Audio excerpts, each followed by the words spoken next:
அனைவருக்கும் வணக்கம். நான் உங்க அஸ்ட்ரோ புவனேஸ்வரி பேசுறேன். நம்ம சேனல்ல தொடர்ந்து நெறைய பதிவுகள் பார்த்துட்டு வந்துட்டுருக்கோம். இன்னைக்கு நம்ம பார்க்க போறது ஒரு நட்சத்திரத்தோடைய கர்ம பதிவு, பிறப்பினுடைய ரகசியம் என்ன? இந்த நட்சத்திரத்தில பிறந்தா இந்த குவாலிட்டி, இந்த கேரக்டர் லைஃப் லாங் டிராவல் பண்ணணும் அப்படிங்கிற மாதிரியான பலன்கள் தான் நம்ம பார்க்க போறோம். அதன் வரிசையில் நம்ம இன்னைக்கு பார்க்க போறது மிருகஷிரிடம் அப்படின்னு சொல்லக்கூடிய ரிஷப வீட்ல இருக்கக்கூடிய ஸ்டாரையும், மிதுன வீட்ல இருக்கக்கூடிய மிருகசீரிஷ நட்சத்திரத்தை பற்றி பேச போகிறோம். இந்த நட்சத்திரம் அப்படிங்கும்போது வந்து பார்த்திங்கன்னா சித்திரை அப்படின்னு சொல்லக்கூடிய மிருகசீரிஷம், சித்திரை, அவிட்டம் மூணும் சொல்லக்கூடிய செவ்வாயோடைய ஸ்டார். காலபுருஷனுக்கு முதல் ஸ்தானாதிபதினு சொல்லக்கூடிய செவ்வாயோடைய ஸ்டார். அப்போ இந்த ராசியில் பிறந்தால் எப்படி இருக்கும், இந்த நட்சத்திரம் எப்படி வேலை செய்யும்? ஃபஸ்ட்டு என்ன அப்படின்னு கேட்டிங்கன்னா, செவ்வாய் யார்கிட்டையுமே அடிபணியாது. அப்போ மிருகசீரிஷம் எப்படி, யார்கிட்டையும் அடிபணிய மாட்டாங்க. நான் இப்படி தான், நீ பேசுகிறன்னா பேசு, இல்லைன்னா பேசாத. எப்போவுமே முதன்மை கேரக்டராக எல்லாத்துக்கும் தனக்கு ஃபஸ்ட்டு ப்ரியாரிட்டி கொடுக்கணும் அப்படின்னு நினைக்கக்கூடிய மனசு தான் இந்த நட்சத்திரம். ரெண்டாவது என்ன அப்படின்னு கேட்டிங்கன்னா, எல்லாருக்கும் உதவக்கூடிய குணங்கள் ரொம்பவே அதிகம். எதையுமே அசால்ட்டாக செஞ்சு முடிச்சுட்டு போயிட்டே இருப்பாங்க. மருத்துவ குணம் அப்படிங்கிறது இயற்கையாகவே மருத்துவராக நிறைய பெயர் இந்த நட்சத்திரம் வந்து எஸ்பெஷலி அது ரிஷபத்தில் இருக்கும்போது மருத்துவர் நிறைய விஷயங்கள் படிக்கிறாரு.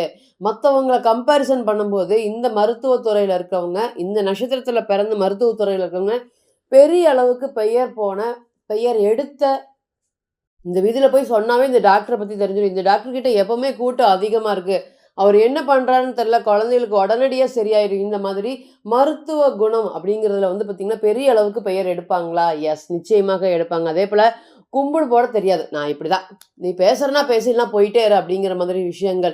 இந்த நட்சத்திரத்தை பற்றி பேசும்போது நம்ம சொல்லியே ஆகணும். என்னென்னா அடிப்பணிய தெரியாது, கும்பிட போட தெரியாது. நான் இப்படி தான், நீ பேசுகிறனா பேசு அப்படின்னு எல்லா இடத்துலையும் வெட்டு ஒன்று துண்டு ரெண்டுன்னு பேசிடுவாங்க. அதனால் எப்போவுமே தனித்து பயணக்கூடிய ஒரு விஷயம் வந்து யாரோடையும் சேர்ந்துடாமல் கடைசியில் தனித்து பயணிக்கக்கூடிய நட்சத்திரமாக இருக்குது. அப்போ என்ன ரொம்ப தனிமையாக ஃபீல் பண்ணுவாங்க சில சமயம்.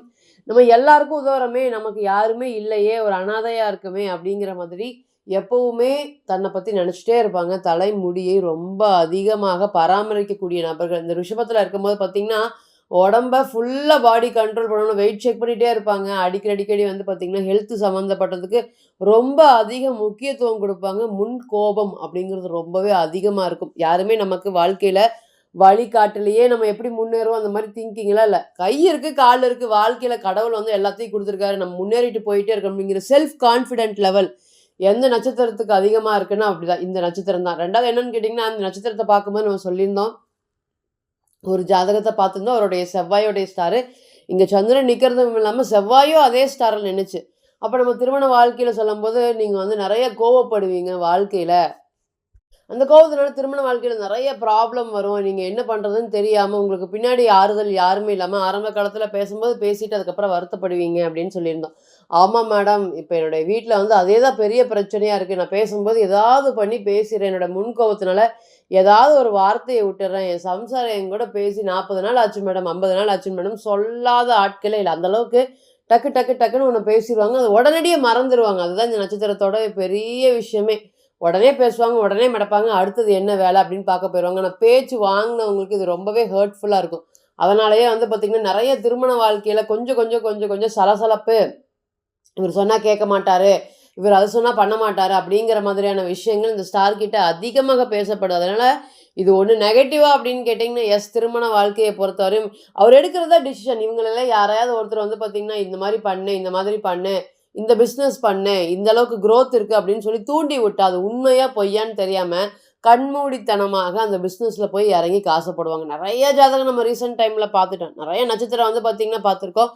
அதில் எஸ்பெஷலி இந்த ஸ்டாரை வந்து தூண்டி விடுறவங்க என்ன பண்ணுறாங்கன்னா, நெகட்டிவாக தூண்டி விட்டுட்டு இவங்களை பெரிய அளவுக்கு டெபிட் போட வச்சதையும் நம்ம நிறைய விஷயங்கள் பார்த்துட்டே இருக்கிறோம். தொடர்ந்து இந்த நட்சத்திரம் வந்து பார்த்திங்கன்னா அடி வாங்கிட்டே இருக்குது அப்படிங்கிறத சொல்லலாம். ஏன்னா லாஸ்ட் வந்து பார்த்திங்கன்னா குரு இந்த ஸ்டாரில் வரும்போதெல்லாம் பெரிய அளவுக்கு ஏற்றத்துலேருந்து இறக்கத்தை சந்தித்தவங்க நம்ம நிறையா பேரை பார்த்துலாம். அதே போல் முன்கோபம், தைரியம், தன்னம்பிக்கை இதெல்லாமே ரொம்ப செல்ஃப் கான்ஃபிடென்ட் லெவலில் ரொம்ப அதிகரிக்கும். அதே போல் இந்த நட்சத்திரம் அப்படிங்கிறது ஈகோவை அதிகமாக கொடுக்கும். அப்போ என்னென்னா, ஈகோ பேசுகிறீங்களோ இல்லையோ, அவங்க காமிக்கிறீங்களோ இல்லையோ, ஆப்போசிட் நபர் என்ன சொல்லுவாங்க அப்படின்னு கேட்டிங்கன்னா, இவன் ஈகோ பிடிச்சுவேன் அப்படின்னு டக்குன்னு எல்லார்கிட்டையும் இந்த பேர் வாங்கிடுவாங்க. அதே போல் அடுத்தவங்க கிட்ட ரொம்ப சாஃப்டாக பேசி கவனத்தையும் நல்லா ஈர்ப்பாங்க.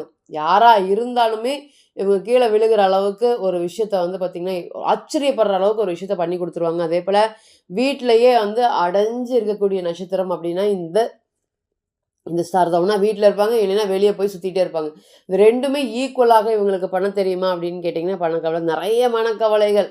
வாழ்க்கையில அப்படி முன்னேறணும், இப்படி முன்னேறணும், நான் நெனச்சது நடக்கல அப்படிங்கிற ஒரு துளியுமே வந்து பார்த்தீங்கன்னா, சில சமயம் நெனைப்பாங்க. அதை அப்படியே மறந்துகிட்டு, அடுத்தது என்ன அப்படிங்கிறத பார்க்க போயிருவாங்க. அதனால நெறைய மைண்ட் செட் குழப்பமான ஒரு சூழ்நிலையில தான் எப்பவுமே இந்த ஸ்டார் அப்படிங்கிறது இருந்துட்டே இருக்கும். நெறையா வந்து பணிஞ்சு போவது தெரியாது, கும்பிட போறது தெரியாதவங்கலாம் பணம் அதிகமாக சம்பாரிக்க முடியாம இந்த நட்சத்திரத்துக்கு போயிரும். அதனால எப்பவுமே ரொம்ப ஸ்மார்ட்டாக இருக்கக்கூடிய நேரங்கள் வந்து பார்த்தீங்கன்னா, அதிகமாக நீங்க பிசினஸ் ரிலேட்டட்லயும், பணம் ரிலேட்டட்லயும் நீங்க பாருங்க. ஏன் அப்படின்னு கேட்டீங்கன்னா, இவங்க இத தவிர்த்து வேற எதுல போனாலும் அந்த அளவுக்கு பெருசா பொருளாதாரத்த ஈட்ட முடியாது. ஏன்னா, இது சொகுசான சுக்கிரன் வீட்ல இருக்கக்கூடிய சொகுசான ஸ்டார். அப்ப சொகுசா ஏற்படுத்தி வச்சுக்கோ. நம்மளுடைய பணத்த பத்தின கவலை இல்லாம, இப்படியே இஷ்டப்போல தாராளமா செலவு பண்ணலாம் அப்படிங்கிற மாதிரியான எண்ணத்த குடுத்துரும். நெறைய நம்ம ஜாதகத்த பார்க்கும்போது, அதுல எல்லாமே இந்த ஸ்டார்ல இருந்தது, இந்த ஸ்டார்ல நட்சத்திராதிபதி இருந்து தசாபுத்தி நடத்துனதெல்லாம் கிட்டத்தட்ட இந்த எண்ட் ஆயி முடி வரும்போது, எனக்கு எல்லாமே இருந்தது மேடம். இன்னைக்கு என்ன பண்றதுன்னு தெரியல அப்படின்னு வர அளவுக்கு வந்து பார்த்தீங்கன்னா, இந்த சொகுச குடுத்து